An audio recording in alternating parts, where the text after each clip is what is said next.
Well, welcome back to our PPE in a Time of Pandemic series here, part of the UNC Chapel Hill PPE program. Today's topic is risk, fairness, and challenge trials. It's a conversation with Professor Nir Eyal. Nir is the Henry Rutgers Professor of Bioethics and the Director of the Center for Population-Level Bioethics at the Department of Health, Behavior, Society, and Policy at Rutgers University, where he's also a member of the Philosophy Department. Nir, you recently published an influential paper arguing in favor of using human challenge studies in order to accelerate the process of making a vaccine for COVID-19 available. So I just wanted to start asking you if you could explain what the conventional process looks like for bringing a vaccine, making a vaccine available, and what human challenge studies are and how they are supposed to help accelerate the process. Thank you very much, Ryan, and also for having me here. The longest part of vaccine testing is efficacy testing, which comes after we try to ensure that the vaccine is safe, that there is some immune response in earlier stages of the testing. The way we usually check efficacy of vaccines, whether they work or not, is we give, say, half the participants the vaccine candidate, half a placebo, and we then tell them, go back home. Beware, I'm a doctor, the trialist might say, try to keep yourself safe, try not to expose yourself, try to be, stay at home as you guys are, or if you have to go out, you have a important profession that can't be, then wear protective gear, try not to get exposed. Of course, I harbor the secret hope. Part of me wants you to kind of get exposed, because otherwise I'm not going to get any meaningful results. So what happens is that after many months, maybe enough of them for statistical significance get exposed, you start seeing differences between the two arms, between those on vaccine and those on the placebo. And that could indicate, oh, the placebo works because there are many more infections among the ones who are on placebo. Here's what human challenge trials do. They recruit far fewer people, instead of many thousands, a few hundreds, and they divide them in two. They give half of them placebo, half of them vaccine. But then instead of telling them, go back home and maybe you'll get exposed, maybe not, they expose them. So 100% of people are challenged with the pathogen, in this case, with a deadly virus that has killed many people around the world and for which we do not have a cure. And then you see, quite fast, differences between the two arms if the vaccine works, and you don't see differences if the vaccine is inefficacious.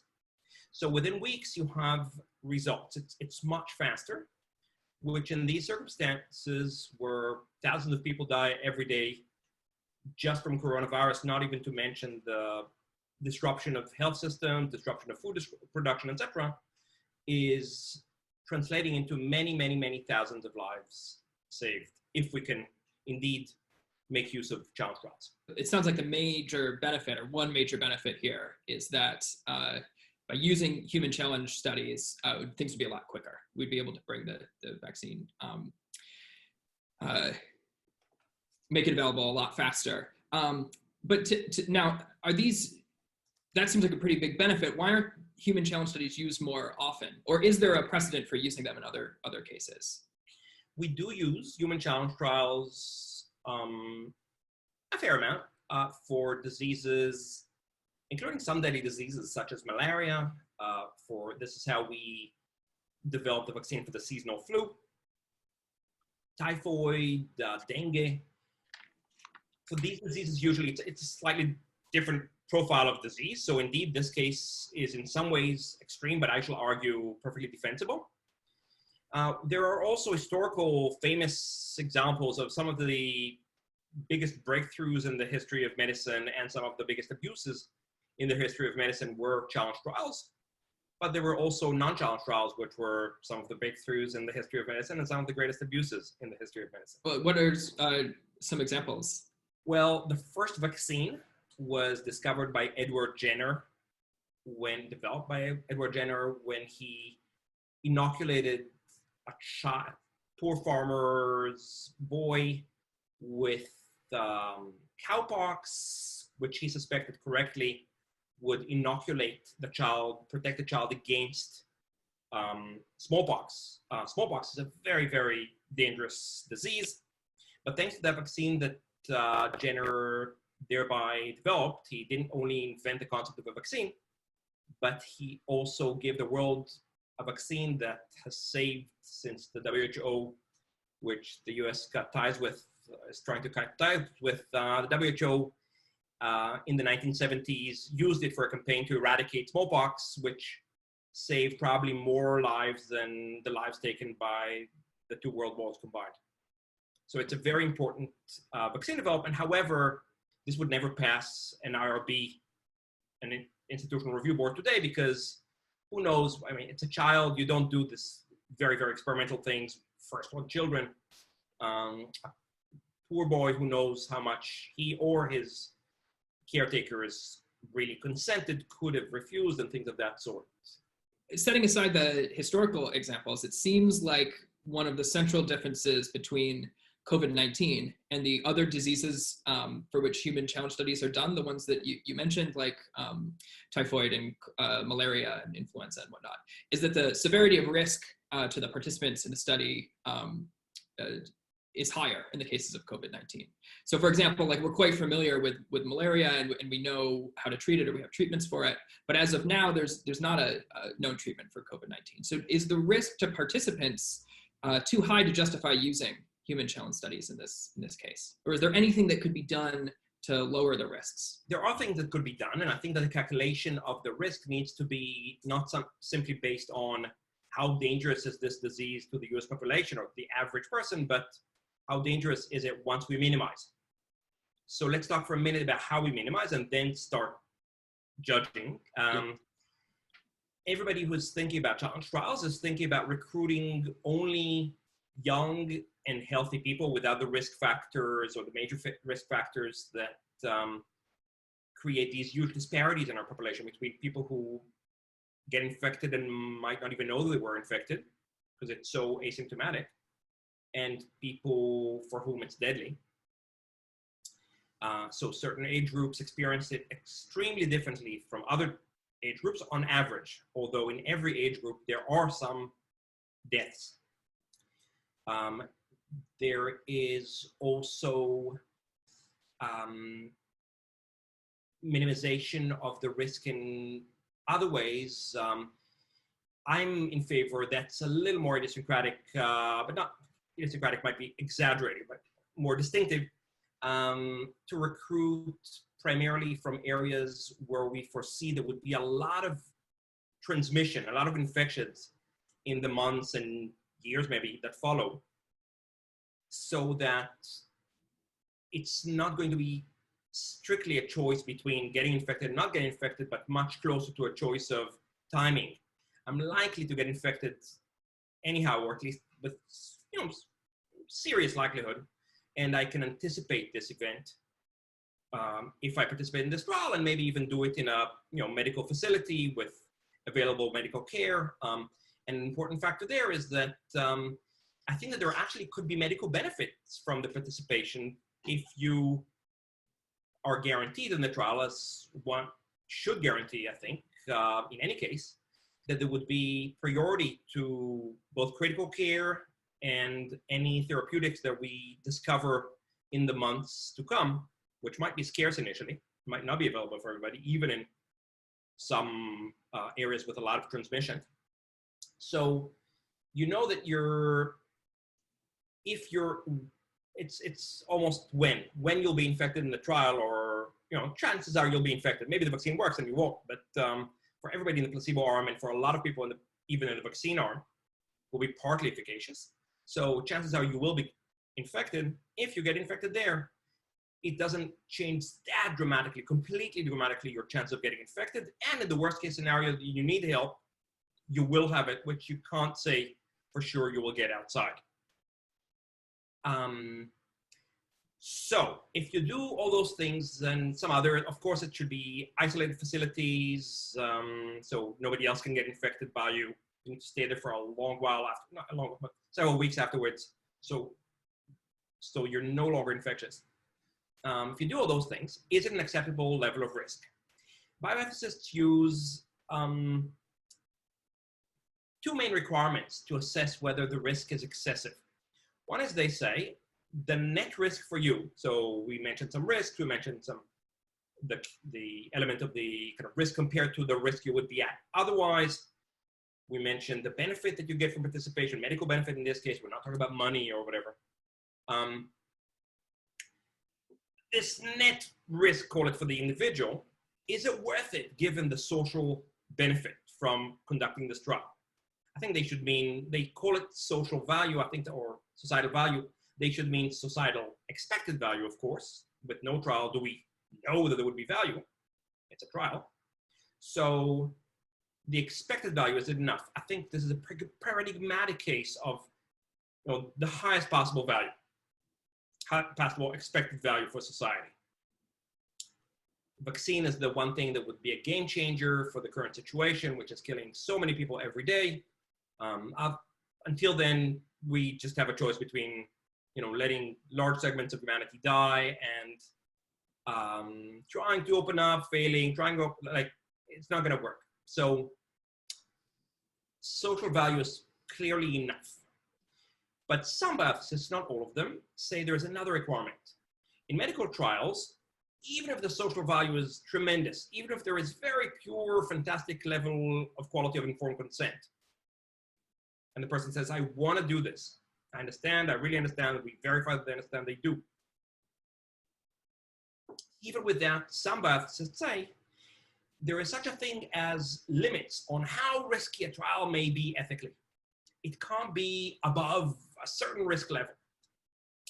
I don't adhere to that view, but even from the point of view of people who adhere to that view, I think this trial should be judged acceptable. Let me tell you about the two only extant tests of whether trials are too risky to be tolerable no matter what. One is a bioethicist named David Resnick said, well, it can't be above 1% of death. How did he pull, where did he pull that figure? I think nobody knows, but he said that. One sounds good, now doesn't it? So that's basically the basis. Well, in this case, if you look at the 20-year-olds, which is what the group that WHO wants us to recruit, WHO actually wants us to recruit only 18 to 25. I think Art Kaplan and Stanley Plotkin want to recruit people in their 20s. So if you look at 20-year-olds, people in their 20s, I'm sorry, the risk there when WHO decided, when Plotkin and Kaplan wrote, when we wrote, was assumed to be 1 in 3,000 deaths among the general population. This is basically the risk from getting infected, which is what we're doing in this trial, on the assumption that it's kind of somewhat similar rates of death in the trial and outside. Maybe in the trial, actually, you get better clinical care, but never mind that, all right? 1 in 3,000 is far below 1%. It's 300th of it, that's a 3/30th of it, I'm sorry.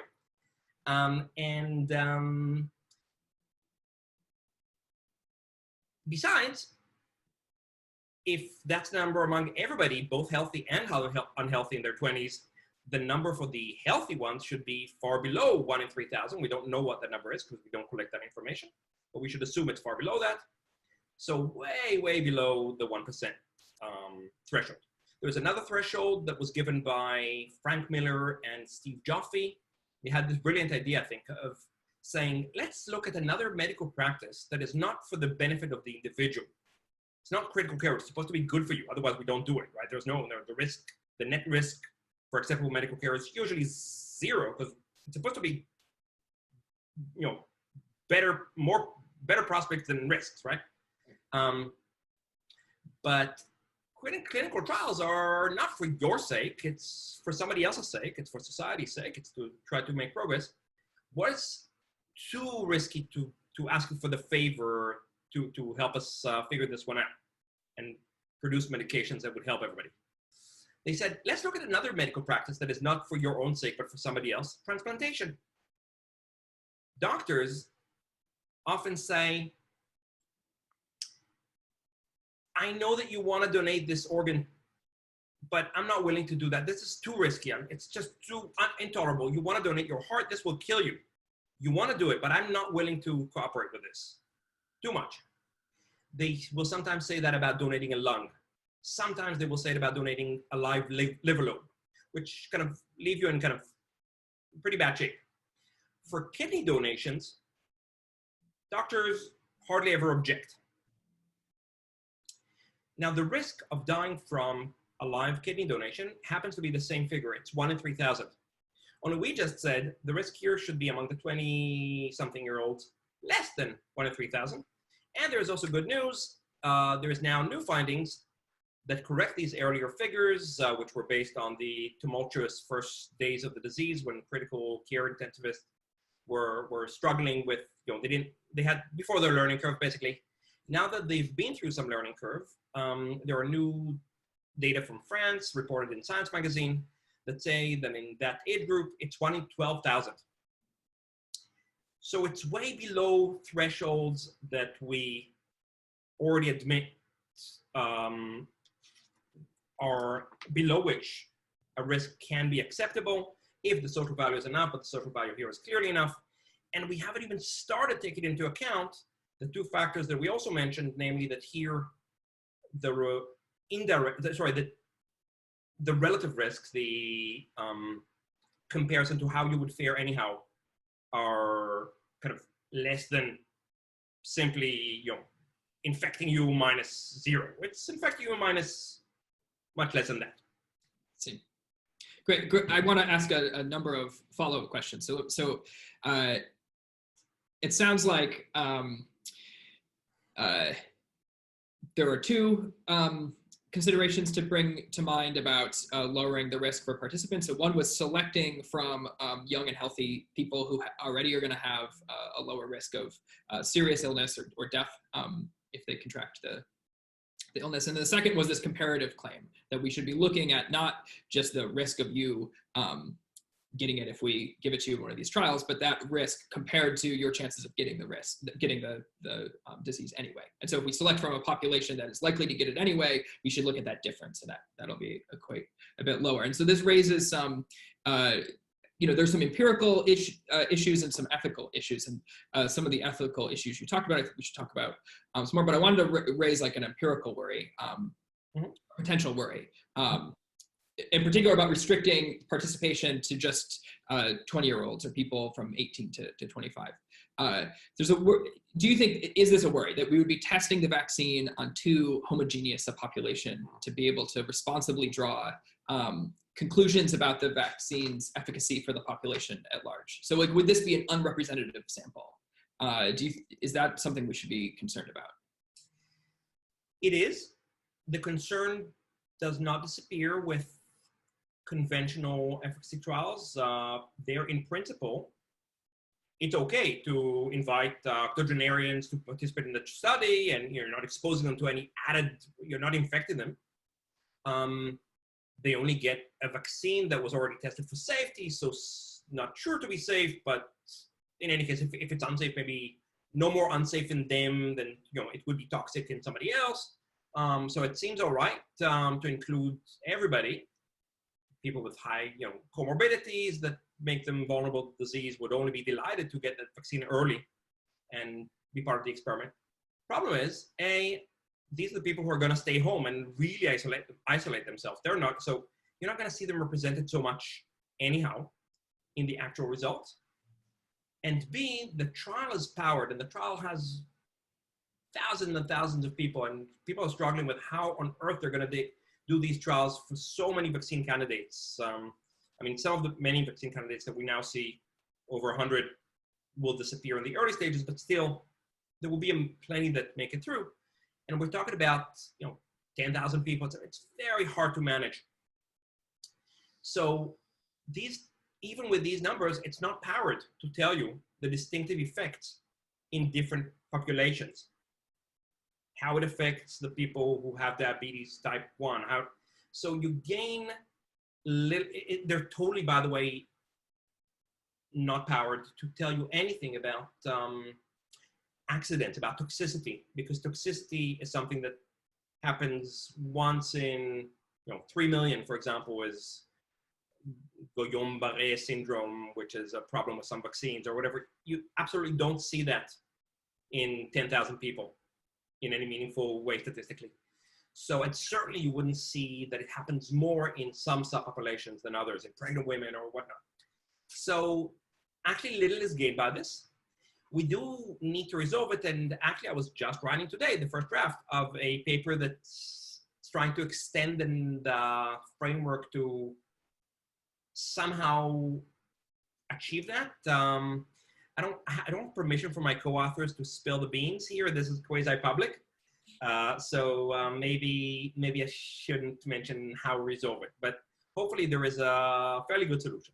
Excellent. So that was an empirical worry, and I wanted to now ask about some ethical worries, which you addressed a little bit beforehand, but I wanted to kind of push on it some more. So as you were pointing out, the human challenge studies will likely to reduce the wait time for an efficacious vaccine by several months, which would have tremendous, could have tremendous social value. So the expected social value would be very, very high. It could save potentially millions of lives by. But it's good because we are very stupid and we might not use it wisely. But I don't think it's less than 1% that we will do something really meaningful against the disease with vaccine. So yeah, there's a good chance we could save lives. So. But then there's this worry that these kinds of studies are unethical. And there might be different ways of pushing that worry. So one came up already, which is that it's just subjecting participants to too high of a level of risk, and you had some answers to that. Another thought is that it's just wrong to ask the few to bear the risk of severe illness or death in order to secure the collective good. Like we shouldn't ask some to sacrifice for the rest of us. But that, it appears like that's what human challenge studies are asking people to do. And there may be some other ethical worries too that we could talk about. Like in the context of medicine, there's the idea that you should do no harm, but giving somebody an illness or disease that seems like it's a clear case of doing harm. Do you think that these kinds of ethical worries can be assuaged? Yes. I'll give you 2 examples of contexts where we do such things and they are legit. One is transplantation. We harvest the kidney. That's not good for you. It's bad for you. Yeah. If people did it to me just because I was a war prisoner, I would say, hey, do no harm and all those things. But we just, never mind what's the solution. There must be some solution, right? Yeah. Another one is safety tests for medications, including actually these vaccines. So somebody, a healthy volunteer, was the one or one of the few who didn't need this for their health. They tested on them some kind of dosage of this new vaccine that had very little, if any, promise of being protected at that level. They try it first in a small dose just to see if it harms them. If they go blind, okay, we stop. It's probably, sorry, you're blind, but we know we won't try it on others. That's not supposed, it's not for the good of the person. We do it. It's actually not a trivial kind of badness. Let me say something about these vaccines. They are first in humans. It's the first time we ever give people these vaccines. So it could be, could turn out to be bad for them, and these are healthy people. There are also bad things that can happen to you in the efficacy test. So suppose, so for example, well, let me stop there. Maybe you don't need more examples, you're a philosopher, but basically we do those things. Why is it justified to do that to the few to help the many? Well, I think the sheer fact that there are many beneficiaries shouldn't move the dial kind of against an action. I mean, suppose from one kidney we could somehow save 15 people instead of just one. It wouldn't say, oh, that's now it stopped being permissible, right? You might say things about causing a lot of harm to one person for just a light benefit to many others if you're a contractualist, but A, this is with consent. The examples the contractualists use are ones without consent. B, in this case, the risk to the healthy 20-year-old is probably smaller than the risk to the unprotected, unvaccinated octogenarian with diabetes. So it's hard to argue that for each and every one of the billions of people who might be helped by this, they are helped less in prospect or a posteriori by this. It might save their lives than these 20-year-olds. So one issue you brought up just now was that this is a case where there's consent, where the participants we're not forcing people or kidnapping people and giving them the disease. Instead, we're asking for volunteers. When you imagine enacting the human challenge studies, how are you thinking about consent, or how do we ensure that people are legitimately consenting to being participants and not, I don't know, being coerced or consenting to something they don't understand or whatnot? Yeah. The boring answer is the usual way, but the usual way when we want really high quality consent. So we do things like, there are some really interesting psychological phenomena about how misguided people can be when it comes to decision to participate in clinical trials. There are people, for example, who in principle understand very well the concept of placebo control, but then when you ask them, so is it possible that people in the white robes will give you a placebo? It disappears. No, they're in white robes. What are you talking about? They have MD after the name. They couldn't do that to me. So it's not just telling people, it's not just reading out information, all the relevant information. It's ensuring not just comprehension, it's ensuring internalization and ability to apply. And we already do it.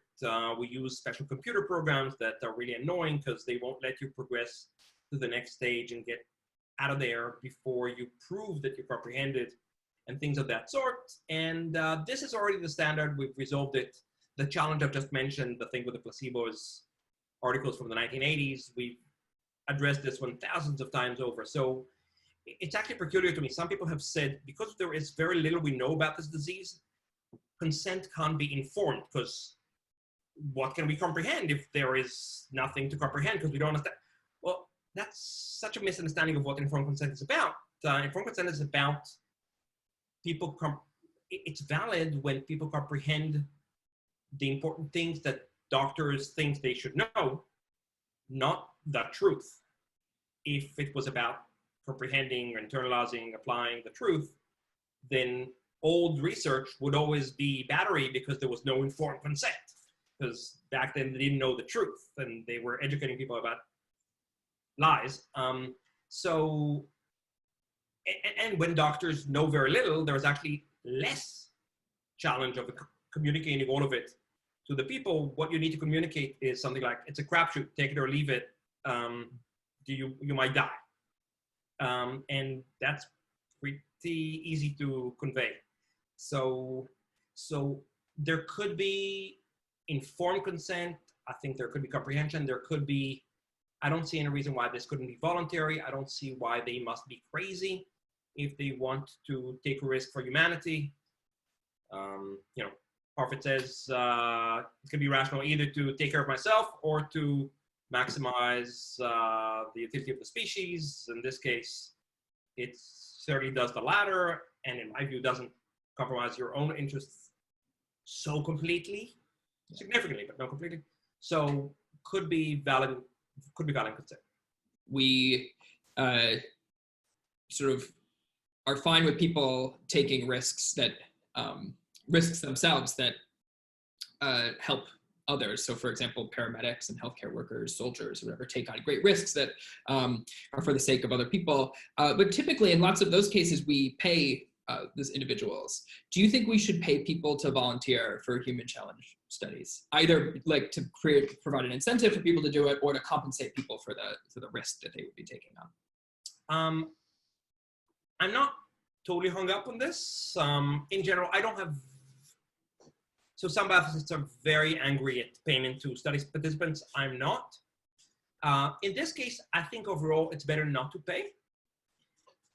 I don't think we'll have a problem attracting people to participate. It's a relatively small trial, and right now there are online, last I checked, this was something like 27,000 people who have declared initially that they want to volunteer to participate in this. And I wish I could say I sleep well at night, because I don't. I keep waking up thinking, oh, I need to write this and write. But I should be sleeping well at night, if in as much as it's all something that started with our article, which I think it did. You mentioned also being fair towards them. I agree. It would have been fairer if we paid them. So we should give them the medal of freedom or things of that sort. And maybe the value of the medal would be somehow marred by if we pay them, but that's not my main. My main point is it's even more important than to be fair towards these people. I mean, the money is very little compensation for what they're giving us, so yeah. They do need a salary, but there is just more to gain by not paying in terms of maintaining public confidence in this. Set aside the question whether it's okay or not okay to appeal to the many unemployed people these days to participate in a trial that might put them at risk. Even if that's fundamentally ethically okay, I just think that there's so much potential for demagogues to, say bad things about science and medicine based on this and the vaccines. We want to keep it looking as perfectly clean as possible, and I think that's likely to achieve that if we don't pay. I see. So the main concern about paying people would be like the optics, or that it would look like a corrupt. Yes. Cool. All right. Well, let's switch gears now for the last section and talk instead of about human challenge studies, about allocating scarce resources. So one issue that's come up because of the pandemic is that there are these healthcare resources that are being made scarce because of the number of people who might need them. So I don't know, I'll just ask a couple questions that have come up recently, and we can talk about them. So one is an issue about withdrawing care as opposed to withholding care. So you might think that there's a distinction. It would be one thing to withhold care from somebody when there's only like one ventilator left. But if you've already given the ventilator to somebody, you shouldn't withdraw care. But there's been some recent work arguing that in extreme cases like this, it's actually justified to withdraw care from an existing patient in order to give it to a candidate who has a better chance of benefiting it from it. And I'm just curious, what do you think about this issue? My position is that we actually wrote about this years ago in relation to similar decisions around the earthquake in Haiti.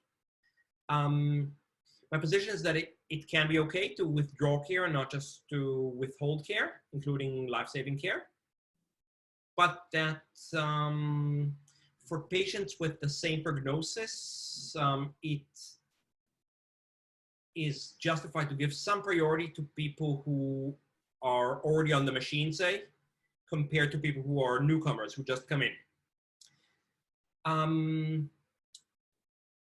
So in principle, the care, the machine is a social resource. You're using it. That doesn't mean it's you. It doesn't mean it's your body. I'm actually somebody who even has willingness to, grab the apple you stole, not just before it hits your mouth, but maybe even kind of when it's inside, or if I could kind of extract the minerals to give them to needier people for whom you stole it. So it's not. I'm not terribly respectful of body ownership and things of that sort. But set that aside, this one is a social resource. There is a complication when it touches you. So is it battery to, suppose I don't touch the patient, but I kind of pull this thing out of their mouth, and suppose I could do it very elegantly. Or suppose I don't even do that. I leave it connected to their mouth, but I unscrew this thing here. And I say, you can keep your uncle can keep this thing inside their mouth, not touching them. It's not battery with that. So Other people are of the view, no, you need people's consent to do something that may cost them their lives. I don't see why you should. We're allowed to withhold life-saving medications. Why is this case so different? Fundamentally, there is a difference, but there are, well, pragmatic and maybe somewhat fundamental reasons why there should be a priority to people who are already on the machine, say. I'll mention a few. A very pragmatic point, when people are on the machine, that means we've already invested some in bringing them in diagnosing them, and things of that sort. It would be just plain silly to disconnect people all the time, and for new people who look for a minute more promising candidates, because for a minute the prognosis looks better, more relevant for the treatment. Also, when people, we're talking about everybody here is with dire need of the machine. If somebody has been with us in the ward for several days, the same prognosis holds much more credibility than a similar dire prognosis of somebody who just came in. So for that reason, also, it's dire and with high credence dire. So that should command more respect. But these are very pragmatic considerations. There are also considerations such as we need to maintain patients' trust in physicians, and we gain in various ways from patients just chillaxing. I'm in the ward now. They're going to take care of me. They're my own best advocates. I don't need to cheat them about how dire my situation is, etc. I can tell them the truth. They're on my side. We want to be able to maintain that. Some would argue we need to honor the trust bestowed in us, and we owe it to patients to prioritize them that way. There are also some more complex points about what counts as battery, what counts as killing. It's one thing to withdraw care with the person's consent, and because we feel that for them it would be good to die now than to continue to suffer in a degrading state now. It's quite different than to pull it despite their refusal or their relative's refusal, and not because it's good for them, it's bad for them, it's for somebody else's sake. One could argue that's something like murder, and we could debate that one longer. Right. Excellent. So let me ask one last question before we move to questions from the audience. That's also about fairness and scarce resources. So one way to allocate a scarce resource is with a lottery. So we could use some randomizing device like the flip of a coin or the roll of a die to give every eligible individual an equal chance of receiving the good. And this seems like a fair way of allocating at least an indivisible resource.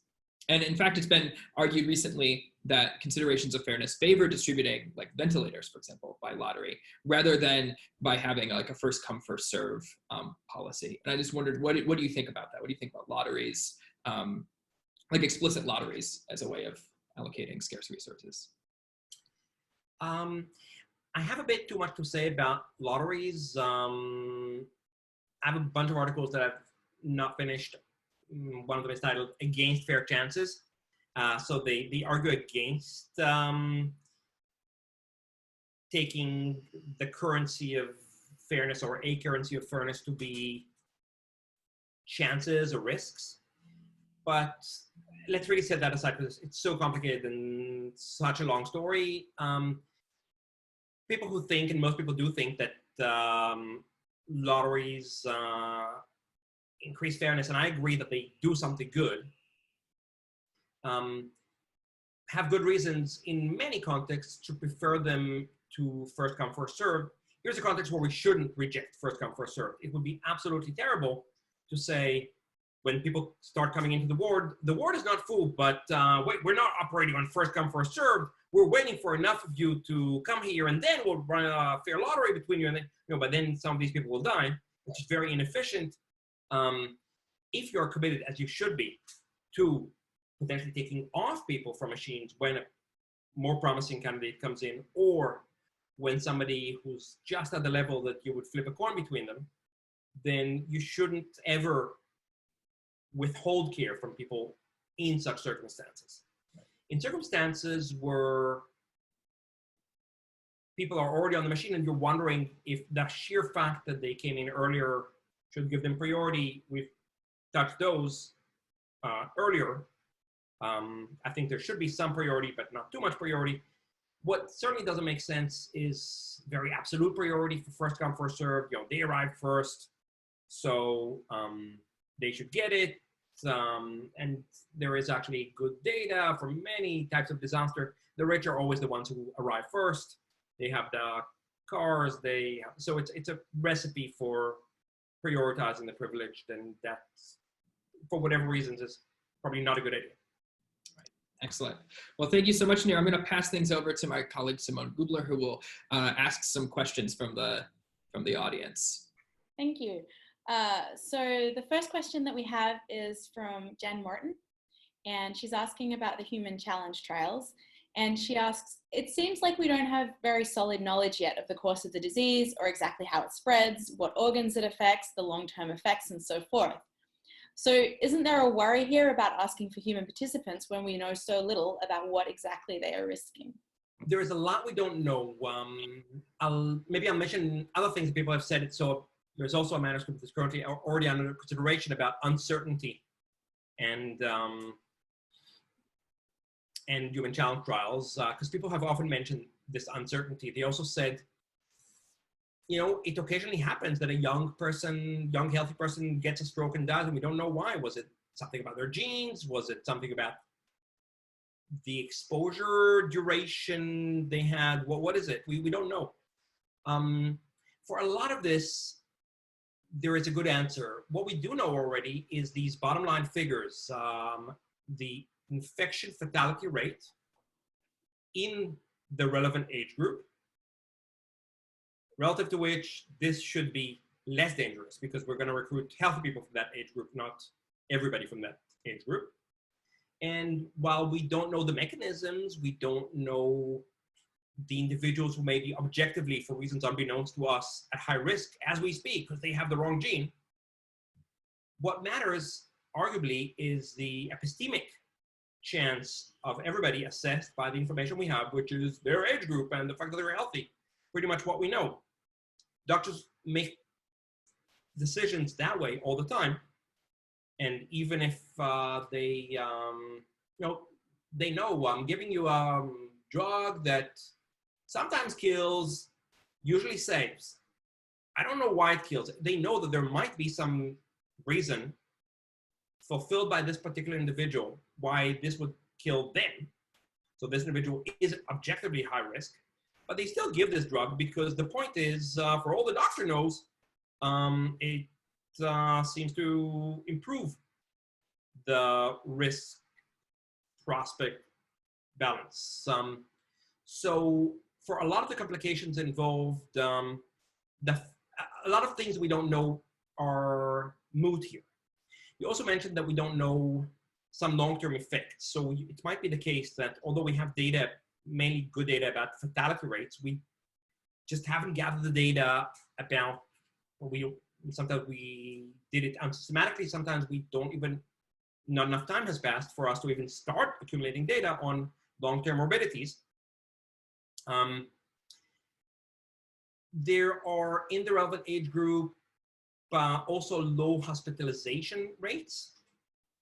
That may be a suggestion that there aren't morbidities, there aren't, if somebody lost their eyesight, at least immediately, or, some organ. For several months now, we haven't seen this kind of flood of people coming in with these huge percents of morbidities. It's a possibility, you can't rule that out. Note that if there are long-term terrible morbidities, they count not just against putting these people at risk, but also for saving the world from this terrible disease. Because the thousands and thousands and thousands of people out there who don't die every day, or sorry, millions and billions, might get these terrible diseases. So overall, I think this doesn't change the balance that much. Thank you. So we have a couple of questions about site selection. So I'll try and put them together. So Catherine Saylor asks, a little bit, for you to speak a little bit more about your thoughts about site selection considerations for challenge studies, and whether you think it's preferable to do the study in a place with an active outbreak so that the added risk of being in the study is low. And then Parker asks a related question about recruiting in communities that are more likely to be exposed to the virus. So Parker says such communities at the present point are more likely to be urban populations. You might also wonder whether communities that are more likely to be exposed to the virus have class features or racial features that situate them in a certain way. And so she's asking about whether there's a worry about increasing a disproportionate burden that's already being borne by vulnerable populations with respect to the virus if we undertake challenge trials in communities that are already disproportionately affected by the virus. So I guess it's a question about how social justice considerations might figure in recruitment as well. Right. That's an important consideration. It has kind of complex upshots. So maybe I'll answer maybe first the question by Catherine Saylor. Yes, I'm in favor of recruiting in communities, not so much ones that necessarily right now have high spread of the virus, but ones where we can foresee in the future there would be a lot of the virus, so that the people who come to the trial, as much as we can, are people who will have gotten the virus anyhow, so we don't harm them that much or harm their prospects that much by introducing the virus to them. It's true that so far in many countries around the world, certainly in the US, there has been correlation between being disadvantaged, unjustly treated in general, and being in such communities. So that's a challenge. I want to say several things about this. And by the way, the fact it's now actually moving to rural America, which doesn't necessarily mean that there is fewer disparities. In some ways, rural Americans are worse off than urban Americans, depends on what kind of urban, etc. So certainly in terms of health, these are in some ways disadvantaged communities. If you think it's exploitation to tell people, hey, I hear in your community there is a lot of unjust community spread of the virus. You have here an opportunity and you might not get the health resources you need in your community, either because there'll be too much demand because of this unjust community spread, or because I'm doubly unjust and I didn't allocate enough critical care resources to your community of people of your skin color, etc.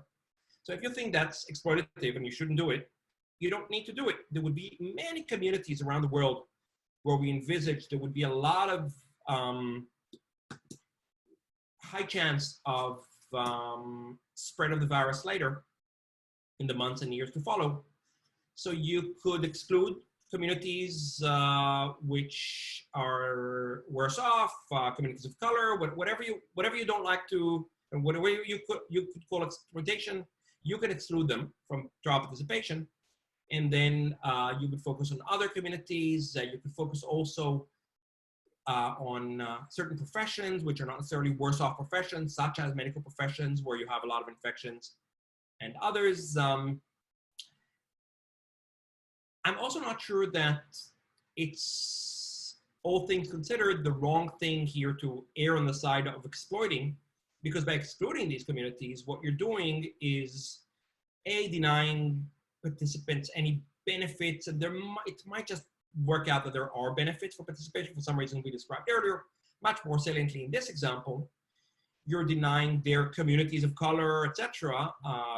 People like them, maybe, we're often talking in clinical trials about the fact that there aren't enough women or women of reproductive age or pregnant women or children or whatever for the trials to be telling about people like them. So the drugs that we developed, the vaccines we developed, are not being tested in people like them. So remember, we mentioned that earlier. In short, it's not so clear that it's bad for people of a certain stratum to be represented in these trials. It might be good for them to be represented in these trials, or for the collective of these people. So is it really a good idea not to, to avoid exploitation here, but then also to harm these communities? And it might just be the case that even if all things considered, it's worse here to exploit than to da da da da da, there is still the issue that we need to somehow develop this vaccine. And it's very important to minimize the risks from the trial. And if it's the case that these people, despite being exploited, are going to be the most willing to give consent, are going to be the ones who incur the least relative risk from participating, it might be, all things considered, the right thing to do to recruit these people. Great, thank you. So Walter Senator Armstrong asks a question about the role of public opinion. Or perhaps he says public opinion corrected to reduce ignorance and partiality. So what is the role of public opinion in setting rules or policies on which trials are allowed, whether to pay trial subjects and how to allocate scarce resources, and so forth? So maybe you could say a little bit about the role of public opinion in making determinations in those domains. Yeah, it's very hard to correct public opinion to avoid ignorance and partiality, because what's left nowadays. I'm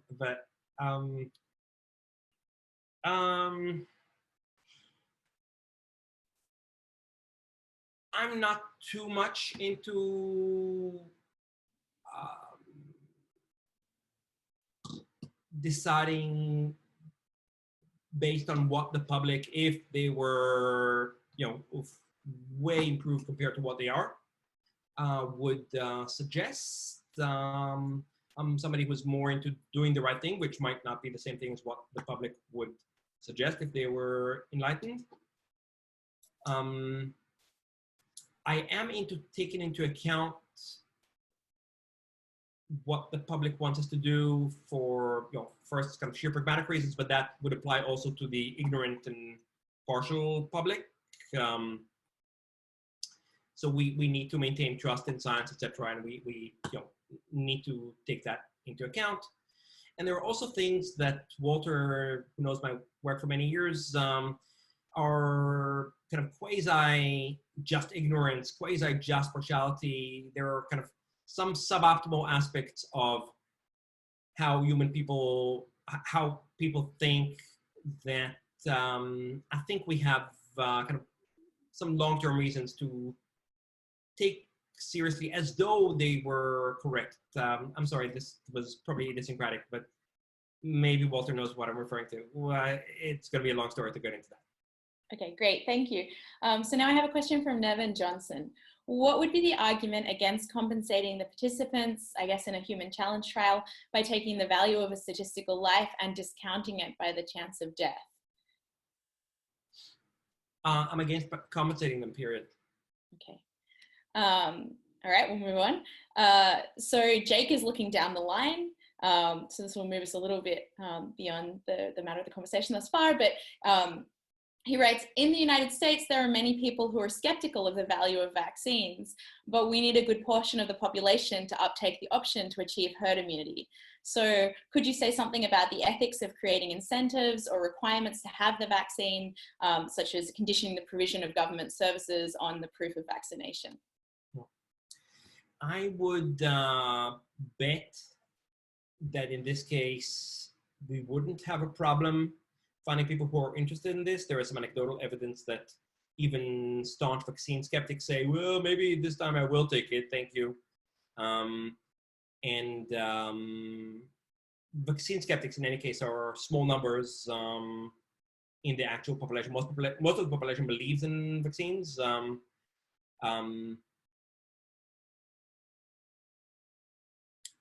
So hopefully we won't need these measures, which can be counterproductive.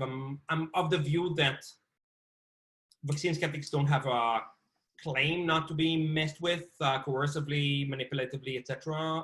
But it can be counterproductive to mess with them. So hopefully we won't be in a situation where we create recalcitrance, etc. by having to do those things. People will be bang on our doors asking to be first to take the vaccine once it's developed. Okay, great. Well, I think that might be all that we have time for on the questions front, so I'm going to hand things back to Ryan. Thank you, Nir. Everyone, please join me in thanking Nir Eyal for joining us in our PPE in the time of a pandemic series.